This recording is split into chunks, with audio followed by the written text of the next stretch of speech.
Tüm ormanlarımızın yarıdan fazlası orman yangınlarına karşı risk altında. Yaz ayları orman yangınlarının başlıca nedeni olsa da yangınlar genellikle doğal yollardan çıkmıyor. Dikkatsizliğinizin ve ihmalkarlığınızın faturasını gelecek kuşaklara ödetmeyin.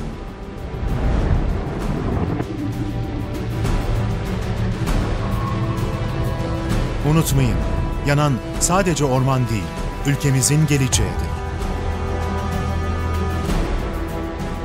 Orman, su varsa hayat var. Orman ve Su İşleri Bakanlığı.